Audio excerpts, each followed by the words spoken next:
Radha Madhava Kunja Bihari Madhava Kunja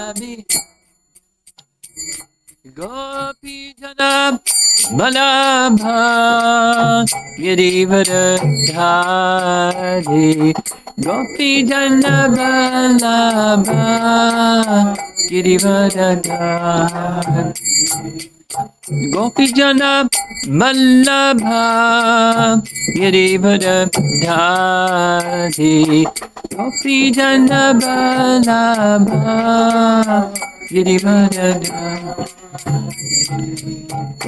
Yasodhanandana Prajajanaranjana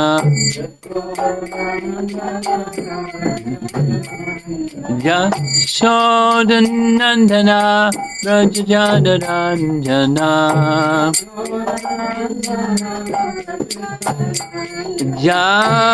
Jamunatira Vanachadi Jamuna Tira Vanachadi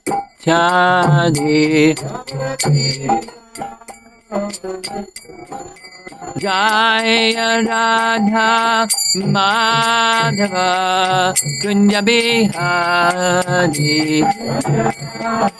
Madhava Kunja Bihari Jaya Radha Madhava Kunja Bihari Jaya Radha Madhava Kunja Bihari Gopi Jana Balabha Girivardhari Gopi Jana Balabha Girivardhari Gopi Jana Balabha Girivardhari Gopi Jana Balabha Girivardhari Yasodhanandana Brajajanaranjana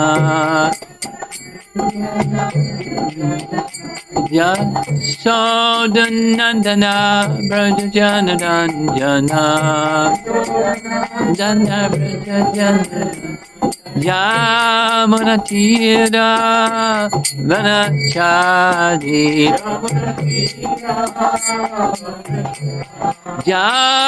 Yamunatira Vanachadi Jaya Radha Madhava Kunja Bihari Radha Madhava Kunja Bihari Jaya Radha Madhava Kunja Bihari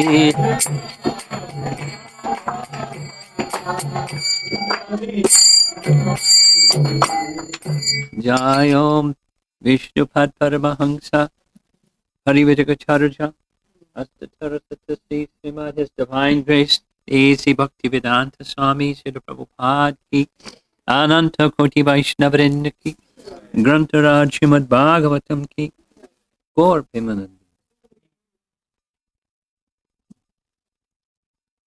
Got the heater pointed right at me. Okay. That's okay. I'll scream it.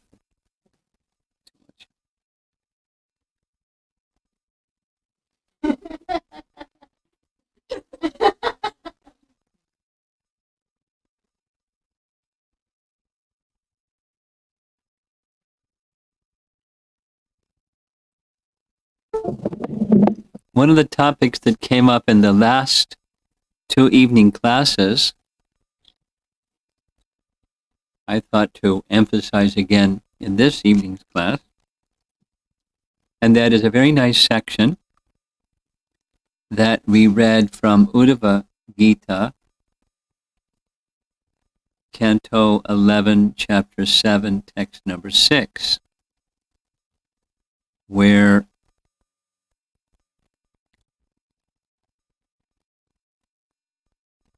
Well, what happens to a devotee if that devotee is unable to remember Krishna at the time of death?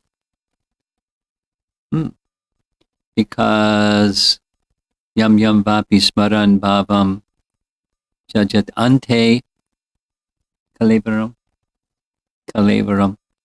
Absolutely, ante. It's a principle. Whatever the mind is fixed on. Supposing the mind isn't fixed on Krishna, what happens? You live your life as a devotee. So there's two nice references. Actually, there's three. The one that we read is from Vishwanath Chakravarti Thakur's commentary, or it's Bhaktisiddhanta. This language is Bhaktisiddhanta's summary of Vishwanath Chakravarti Thakur's commentary. So it's Uddhava Gita 11.7.6. Sometimes, being fully engaged in my devotional service, they may seemingly forget me. But a pure devotee who possesses love for me will always be protected by his sincere devotion. Even if such a devotee unexpectedly meets with death while forgetting to keep his mind fixed upon Krishna, his love for me is so strong that it will give him protection.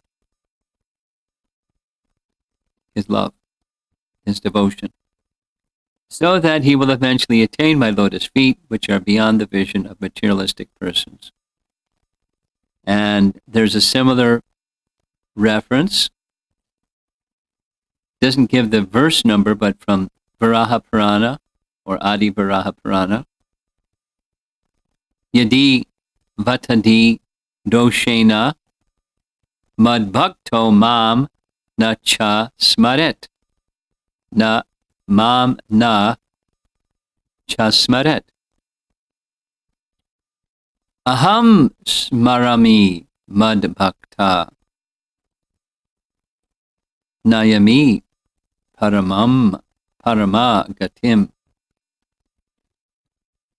If my devotee is unable to remember me at the time of death because of disturbances felt within the body at that time, yadi vadati doshena,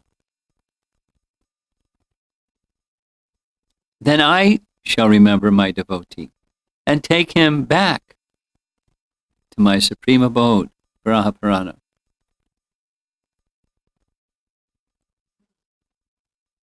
And this statement is, the third reference is when Ramanujacharya was having a conversation, asking questions of Lord Varadaraj in Kanchipuram.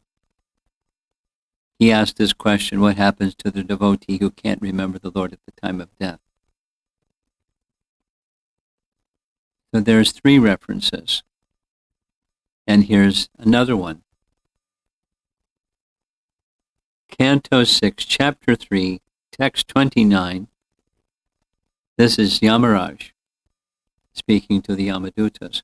My dear servants, please bring to me only those sinful persons who do not use their tongues to chant the holy name and qualities of Krishna, whose hearts do not remember the lotus feet of Krishna even once, and whose heads do not bow down even once before Lord Krishna. Send me those who do not perform their duties toward Vishnu, which are alone the only duties of human life. Bring me all such fools and rascals. So it's got a lot of, hey, that was an interesting verse. So I thought I would read specifically again. So we're discussing Brahma's prayers, but he finished his prayers with text 30. We're now at 37. And what happens after Brahma goes back to Brahmaloka, stealing the calves and cowherd boys, that pastime. Brahma offers prayers.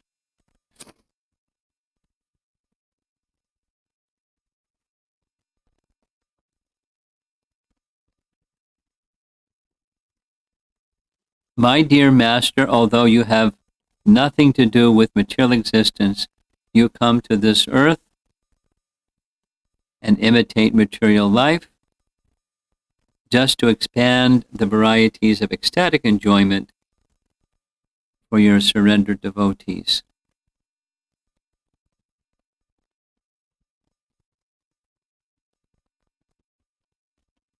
Srila Vishwanath Chakravarti Thakur writes, no, excuse me, this is the BBT purport.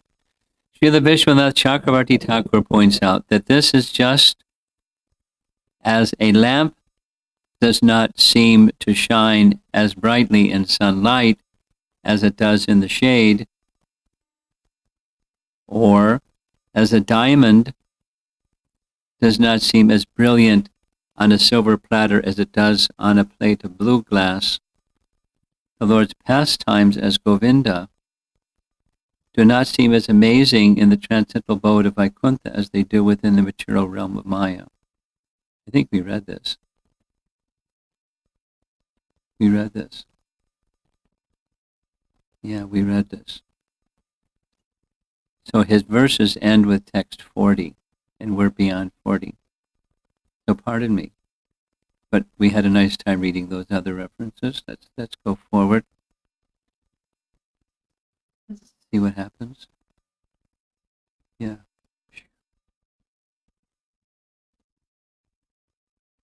Okay.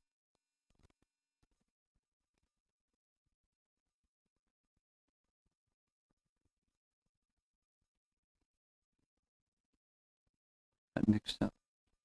41.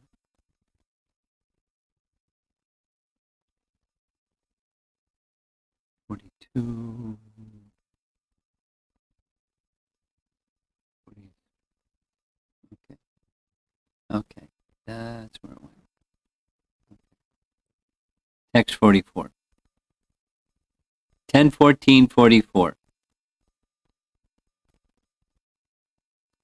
Kim tim na vismaranti ha. What indeed is not forgotten? What indeed is not forgotten by those whose minds are bewildered by the Lord's illusory potency?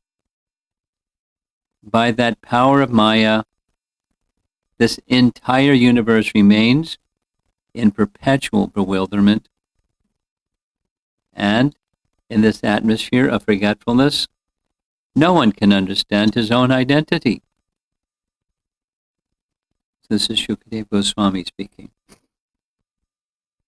It is clearly stated here that the entire universe is bewildered. Thus, even the great demigods like Indra and Brahma are not exempt from the principles of forgetfulness. Since Lord Krishna exercised his internal illusory potency over his cowherd boyfriends and calves, Krishna exerted his internal illusory potency over his cowherd boyfriends and calves. It is not at all astonishing that for 1 year they could not remember their position.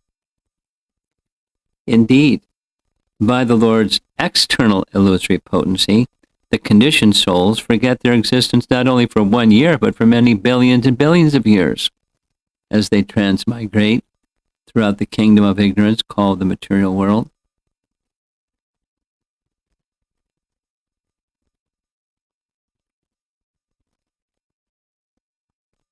In the previous, this is chapter 14. In the previous chapter was the 1 year where the cowherd boys were Krishna and the calves were Krishna, and the mothers thought their affection for their son was like their affection for Krishna, and they were bewildered, and so forth. Then it describes, after Brahma's prayers, Krishna goes back, and there's the cowherd boys, just as they were, saying, "Oh, Krishna, you're so attached. Can't be wait for a moment, sit down and finish your lunch," because he's walking around with a lump of rice yogurt in his hand.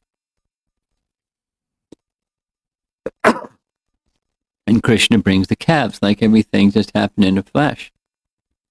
And so they are not aware that a whole year passed, although a whole year passed by, solar time, Earth solar time. And the comment is, that's not surprising. If they can forget who they are for a whole year, most people forget who they are for billions and billions. Vishwanath Chakravarti Thakur writes, because it also shows a similar quality of deluding, Yoga Maya is compared with the potency of material Maya. Maya makes the jiva forget his identity, Vismrit Atmaka.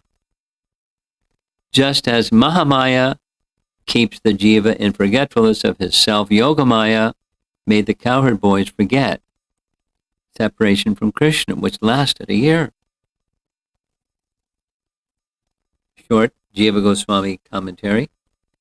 An example is given. Who, bewildered by Maya, does not forget in this world? Everyone perpetually forgets. In deep sleep or even with knowledge of scriptures, everyone forgets that they are different from the gross and subtle bodies. This is the power of Maya. Because Krishna's Ichcha Shakti is so powerful, it can bewilder even his own associates. And Sanatana Goswami, similarly, very short.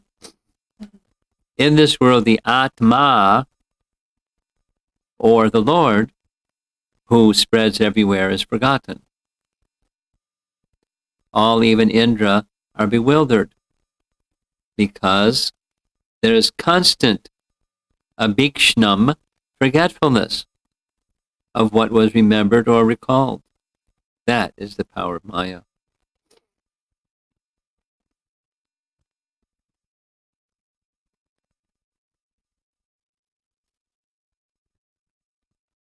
And Jiva Goswami again writes, in this atmosphere of forgetfulness, no one can understand his own identity. That's the power of Maya. Okay, so now we're going on. 10:14:45. The cowherd boyfriends said to Lord Krishna, "Oh, you have returned so quickly? We have not even eaten one morsel. In your absence, please come here and take your meal without distraction." The words Su Agatam Teti Ramhasa indicate that the cowherd boys were congratulating Lord Krishna for having brought the calves back so quickly from the forest. Now, Lord Krishna's beloved friends urge him to sit down properly and eat to his full satisfaction. According to Srila Prabhupada's Krishna book, the cowherd boyfriends felt quite jubilant and were eager to eat with their dear friend Krishna.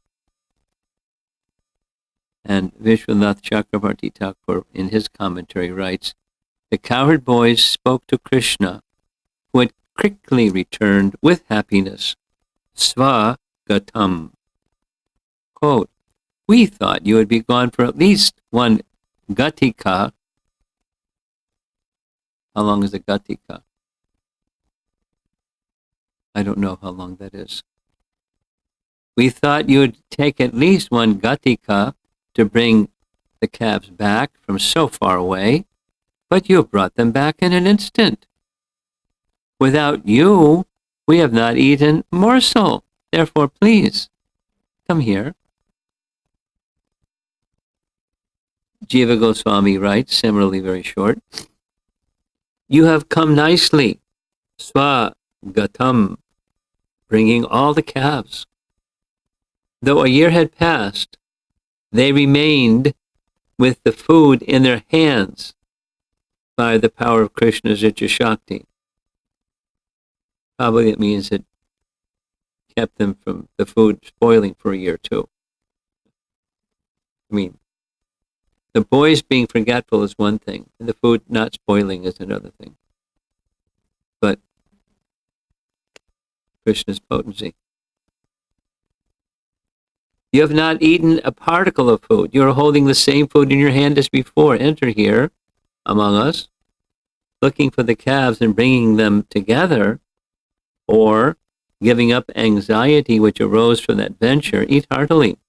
Sadhu.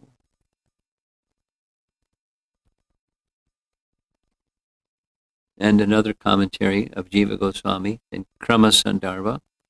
The cowherd boyfriend said to Krishna, "You have returned so quickly. We have not eaten even one morsel in your absence. Please come here and take your meal to full satisfaction." Brahma had taken all the boys and calves to another place. Remember we discussed this? Jiva Goswami is referring to 10, 13, 15. And it specifically says he took them to another place. Krishna brought them back in an instant. But they were unaware of this. That's a fourth version. One was they were in mystic slumber for 1 year in a cave. Another is he brought them back in an instant, but they didn't even know that they were brought back. Wow. Yogamaya potency is pretty good. This is understood from their speech. All doubts were removed by Maya. That same Maya was the Lord's personal servant, which deluded Brahma, and was arranged by the Lord. Balaram has said, again back in chapter 13, "This must be the Maya of my brother."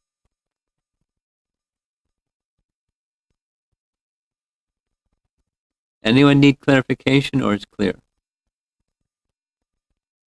Okay, it's text 46. Then Lord Rishikesh, smiling, finished his lunch in the company of his cowherd friends. While they were returning from the forest to their homes in Braja, Lord Krishna showed the cowherd boys the skin of the dead serpent, Aghasura, which was 1 year later. It wasn't just like before lunch, after lunch. 1 year later. Vishwanath Chakravarti Thakur writes, smiling to show his bliss, Krishna ate with the boys. Even though a year had passed, the food did not show any lack of taste. Oh, friends, look at the skin of this snake. In order that the boys would spread the news of the killing of Aghasura, Yogamaya had kept the snake there for a year under her influence, Yogamaya. Giving up the forest pastimes, he returned home.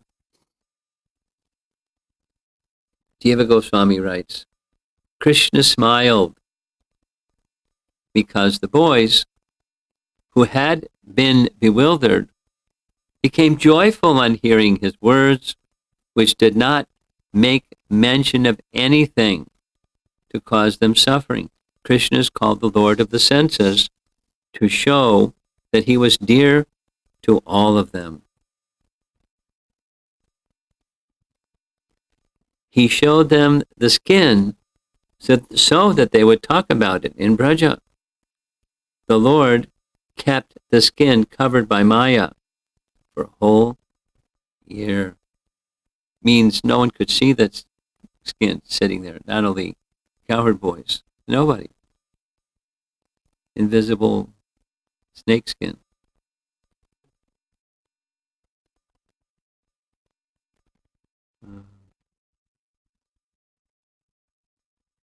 Sanatan Goswami writes, Krishna smiled because the boys who had been bewildered became joyful on hearing his words, which did not make mention of anything to cause them suffering. He dined with the boys. Without them, he would not eat for all that time. How would Yashoda tolerate this? Krishna was the power behind all the senses, Rishikesh. They became satisfied because of his skill at imitating eating. Another famous example is that of Lakshmana and Ram. Though he was not inclined to eat, he did so to satisfy the boys. He ate with great satisfaction while accepting things with different tastes and aromas by instigating his own sense of taste, etc. Then he returned to Braja. He showed the boys the skin of Aghasura. This created memory so that they could tell of the killing of Agha in Braja. The skin remained covered by Maya all this time by the Lord. And we'll end with this really short conclusion. This is Jiva Goswami writing, Then Krishna, smiling, finished his lunch in the company of his friends.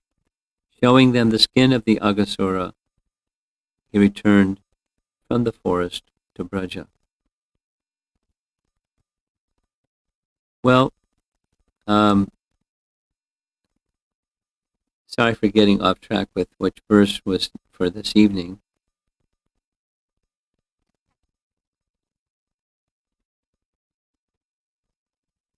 But it seems like the mystery that we were dealing with kind of has at least one explanation is very, very plausible. That is,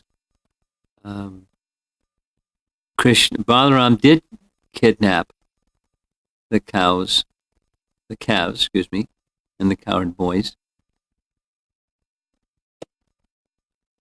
That was his mystic power. Krishna empowered his mystic power, or sanctioned his mystic power with his own Yogamaya. So in fact, Brahma put them where he put them. Then Krishna, by his own mystic power, brought them back. Like, as instantly they had been put away somewhere. Krishna brought them back. Or very shortly thereafter. And so, that makes it a little seamless, because in these verses, right after Brahma's prayers finish, the very next verse says, Krishna brought the calves from the forest to the place where the boys were having a lunch by the bank of the river Jamuna, indicating that they were there all along, and that he had gone to get the calves, and he brought the calves back.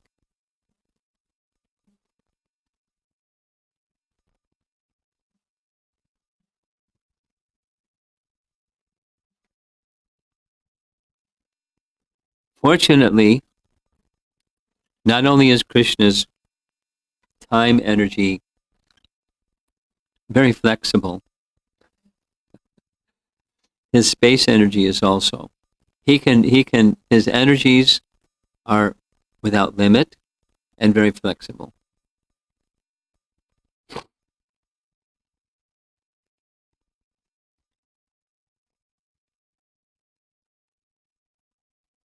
One of the mentions that Sadhaputta really, really liked, because I heard it from him many times. Sadhaputta, Prabhupada disciple who got his PhD at Cornell University and wrote many books on science and the Vedas, modern science and the Vedas.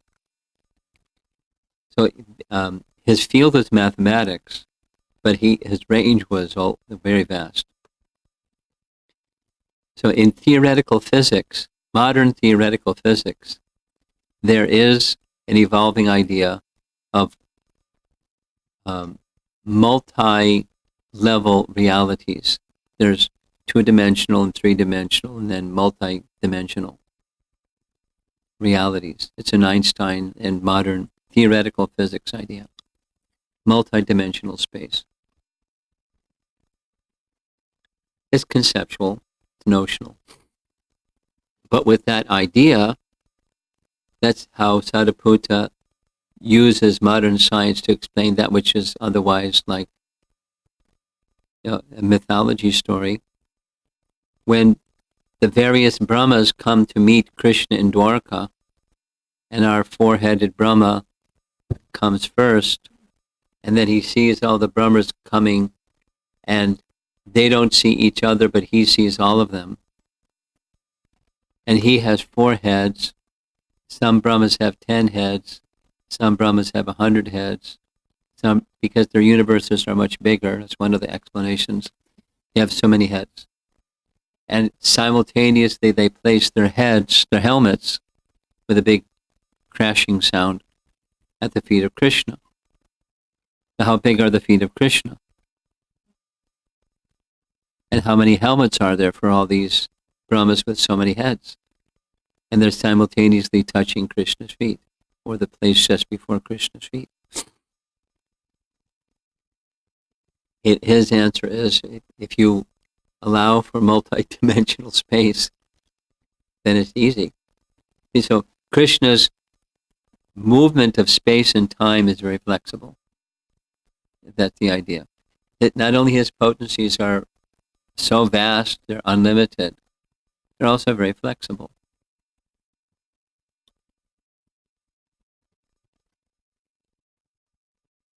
One of the ones that I like with time is the morning that the Kaliya Leela takes place, Krishna dancing on the hoods of the Kaliya serpent.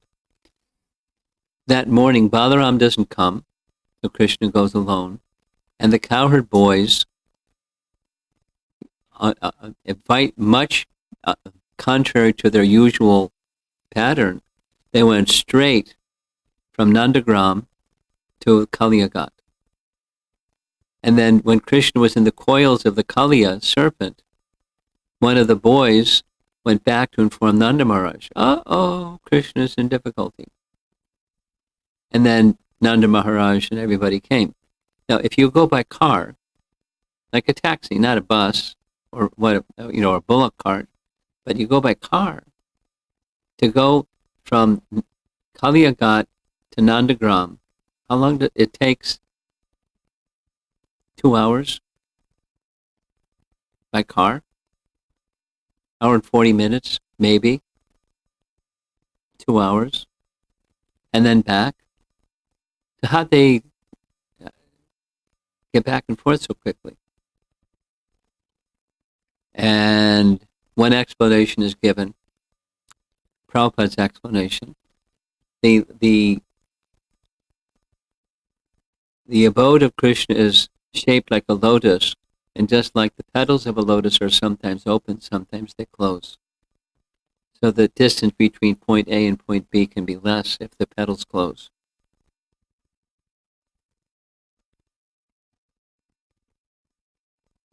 What do you say to that, huh? But however he does it, space is quite flexible, time is quite flexible, for the purpose of pastimes. For the purpose of pastimes. Space is quite flexible. Krishna showed Mother Yasoda the whole universe within his abdomen, and she was holding Krishna in her lap, which means she was holding the whole universe in her lap, in addition to the universe that was around her. So space is quite flexible. Time is quite flexible. According to Krishna's Ichha Shakti. So by Krishna's Ichha Shakti, the cowherd boys forgot, and the food in their plates didn't spoil, and they hadn't even eaten a morsel, and they didn't even realize the whole year passed, although their bodies were 1 year older.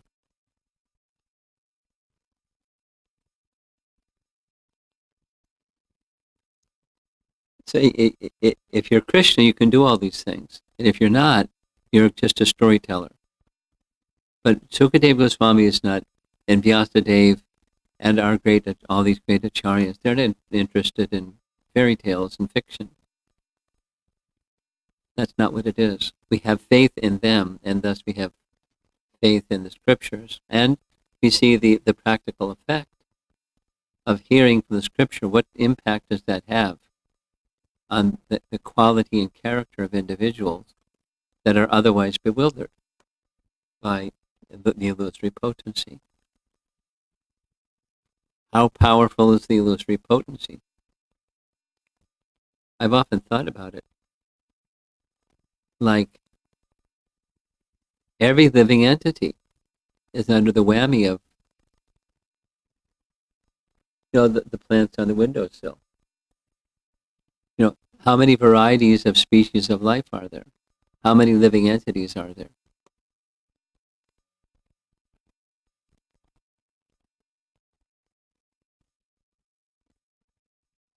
According to Madhvacharya, not only within every atom there's an Atma, there's unlimited numbers of Atmas within every atom.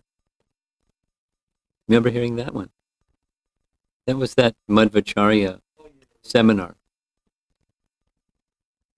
And not only that, they can occupy the same space because it's not, the space of an atom is a material space. And there's no material space for a soul because it's not a physical object. One physical object cannot occupy the same space as another. But a spiritual object unlimited spiritual object cannot occupy a space, a physical space. The bigger than the biggest and smaller than the smallest. And so the soul is of the same quality.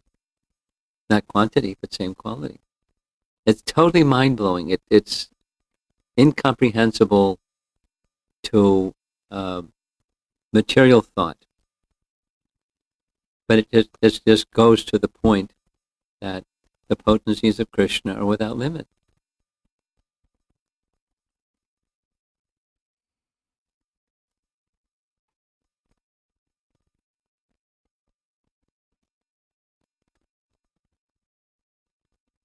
And the purpose of Krishna's spiritual potency is reciprocating loving dealings. He loves his devotees, and the devotees love him. And so it's simply a reciprocation of loving dealings. And in one case, one is the controller, and the other is the controlled. And the ones that are controlled, they're very, very happy being controlled by the benevolent Supreme Controller. And the one who's the benevolent Supreme Controller is very happy to be engaged in loving dealings with those who love him without constraint. The sky's the limit. There is no limit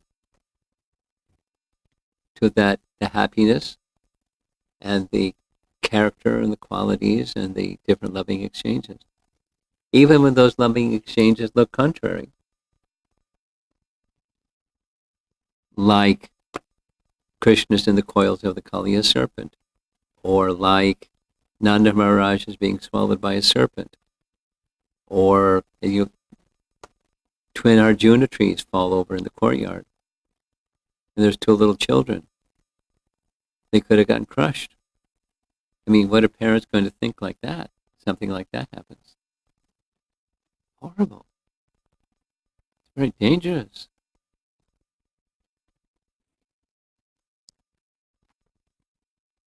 But it's loving exchange.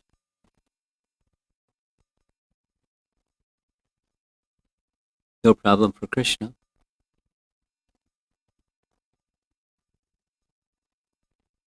The essence of this, because we've been reading extensively the 10th canto, the essence of this 10th canto is bhakti and the medium of loving exchanges between the residents of Vrindavan and Krishna, and different personalities observing that.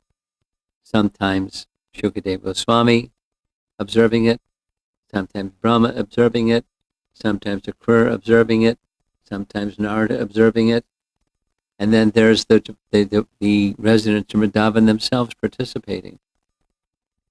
It's all loving exchange. Krishna is reciprocating perfectly with each and every one, according to their different positions.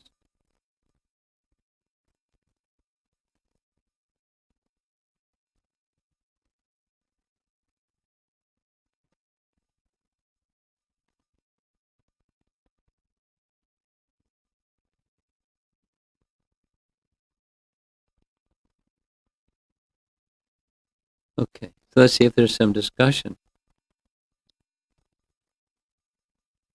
And even if you don't remember Krishna, try your very best to become very attached to him in a mood of serving him. And that love for him and service for him, spirit will carry you to the spiritual world, even if you don't remember Krishna as you would want to at the moment of death. Very reassuring. After all, Krishna is kind. So discussion. Yeah.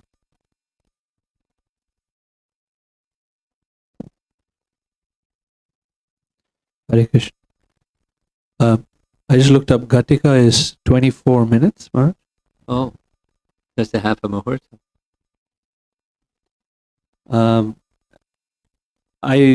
I think I got lost a little bit with when you were expressing how one view is there's a year gap before the boys come back, and then there's the other view is they're swiftly after the prayers, Krishna brings them back and they have their meal together.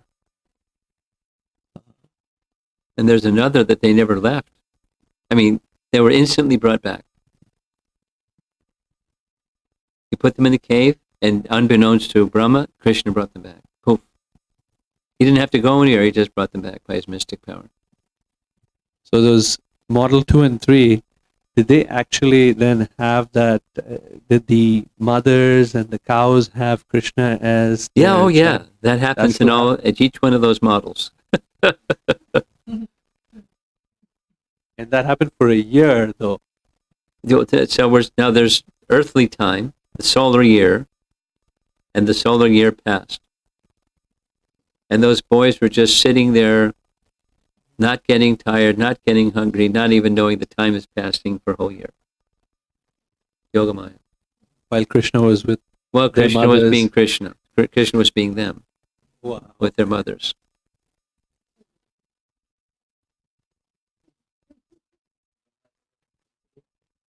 Yeah.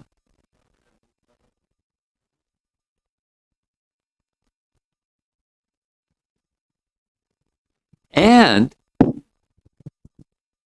Balaram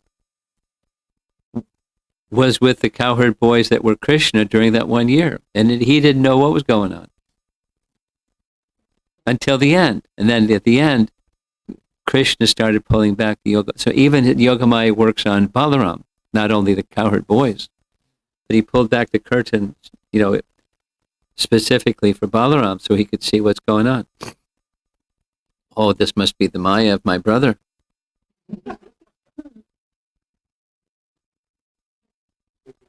It's fun. You're just having fun. Loving. Fulfilling the desires of the mothers.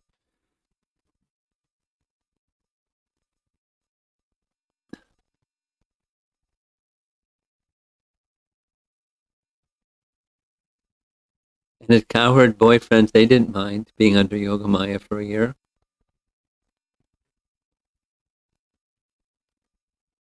Not eating for a year.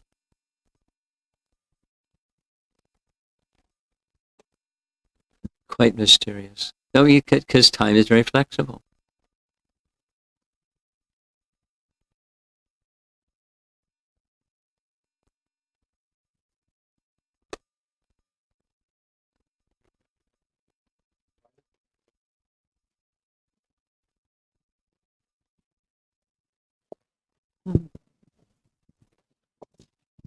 Guru Maharaj, similar to the experience of the cowherd boys, when we return back to Krishna, As if no time had passed. Prabhupada says.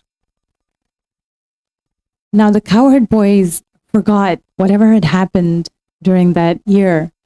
I certainly hope I'm not going to forget the lessons I've learned here. That's up to Krishna. He's the source of remembrance, of forgetfulness.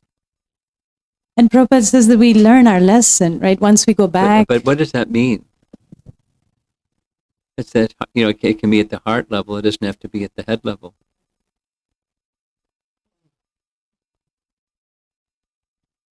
A real happiness is being in a relationship with Krishna.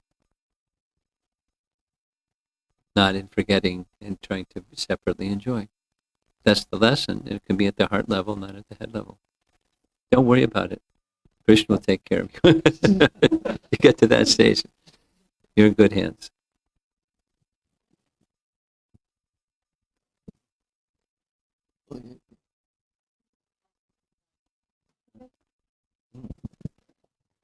Hare Krishna. Hare Krishna. I have few questions. Okay.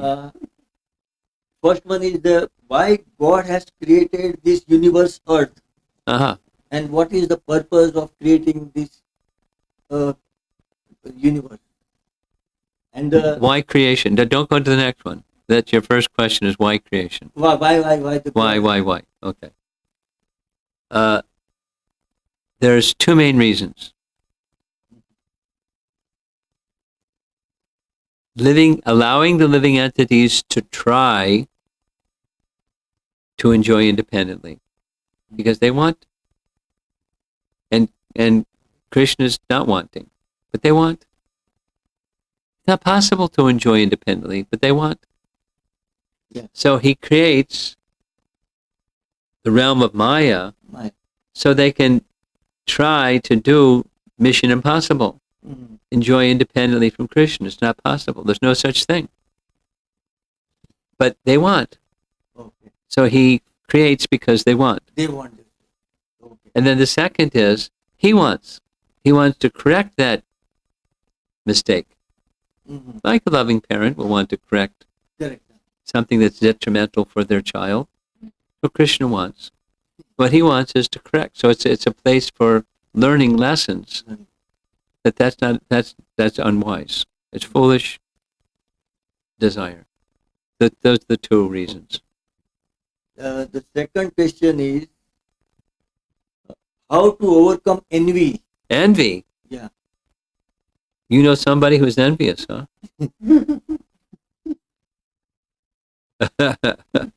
Okay. And the third is wait. Let's go to the second one before you go to the third one. okay. How do you overcome envy? Well, envy, the root of envy of someone else is envy of Krishna. Let me explain. Somebody over there has something. They have fame, or they have an ability, or they have money, or they have something. I want that something. But they've got it. So I envy that person that has that something. So what's the root of that envy? It's envy towards Krishna, because where'd they get that something? They got it from Krishna. He has a big warehouse.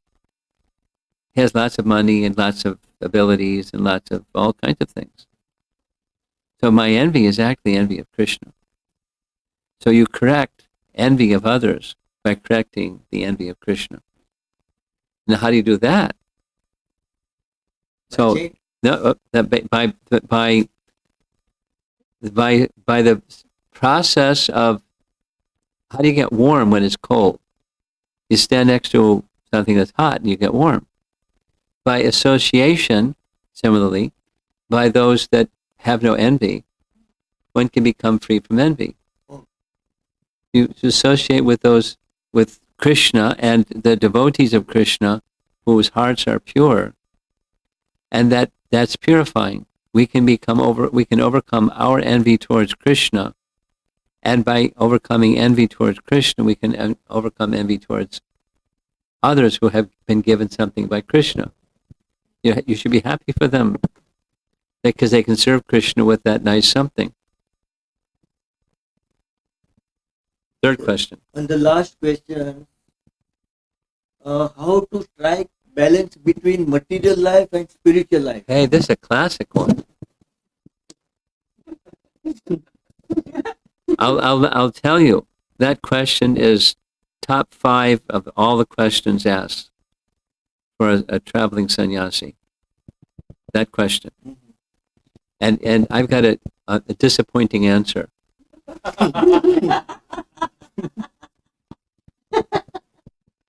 My answer is, it's not about balance, it's about time management. Because the balance means there's what's for Krishna, and that's the other stuff. Yeah. But the other stuff should be for Krishna too. So the material should be spiritual. Let's say, he's got a wife and 2 children, and so he has a job, he has livelihood. So you could say that's the material part of his life. So what he needs to know, learn, and become accomplished in is spiritualize that. And so it's not a matter of balance between spiritual and material, it's time management, because everything, for one who's living their life in devotion to Krishna, is there something that's non-Krishna? Everything is Krishna. So this is for Krishna. So my japa is for Krishna, my reading the Bhagavatam is for Krishna, going to the office is for Krishna, cooking in the kitchen is for Krishna, cleaning the house is for Krishna. Yeah. So it's more about time management than it is about balancing material spiritual. And so a responsible householder with a wife and 2 children, or a sannyasi that doesn't have children but has lots of children,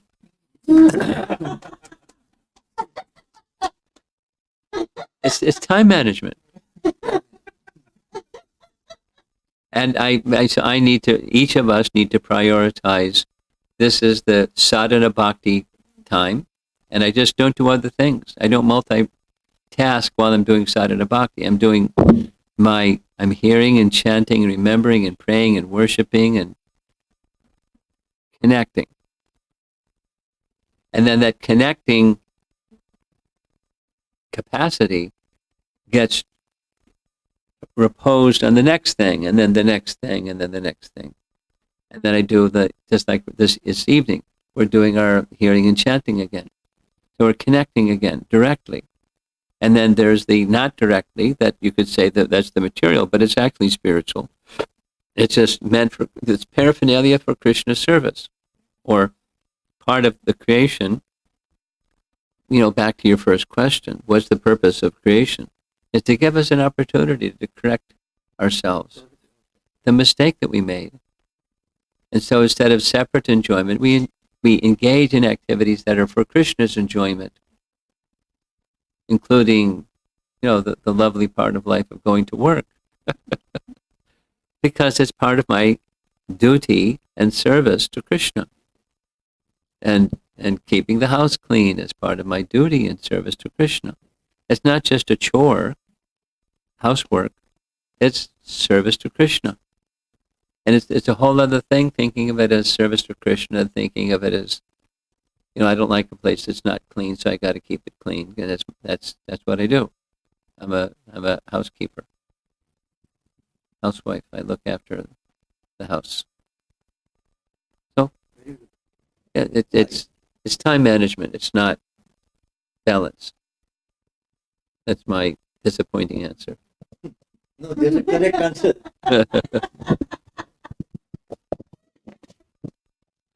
No, very good. Okay. Let's see if we have something online. This is from Snehavali Mataji. My question is related to Raganuga Bhakti. Many places we have seen Rupa Goswami's verse that we must follow Ragatmika Bhaktas in Vrindavan and under their direct guidance serve Krishna. I have a 3-part question. 1. Are Ragatmika Bhaktas only the eternal associates of Krishna who participate in his pastimes? That's what Rupa Goswami says. No, there are residents of Vrindavan, like Prabhupada is a resident of Vrindavan. But the term Ragatmika Yes, it refers to the eternal associates of Krishna in Vrindavan. 2. If not, then how to identify the Ragatmika Bhaktas? And 3. If we have to follow the eternal associates of Krishna, then is it by meditating on their activities in mind and then follow in their footsteps? First, become qualified to do anything beyond what you're doing. That's my advice. But when you get to that stage, yes, internal absorption, external regulative bhakti. It's an internal cultivation. But you have to be qualified. You have to be qualified. Don't get ahead of yourself without mentioning things. You know, there are things in your life that you know don't belong there. And you do those things that don't belong there before you go on to this Ragatmika thing. And she knows what I mean. And we all have our things.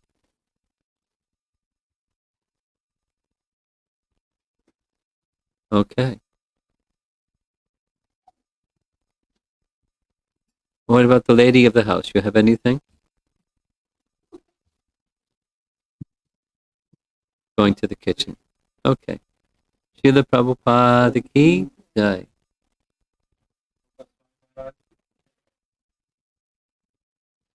Chicago weather ki jai.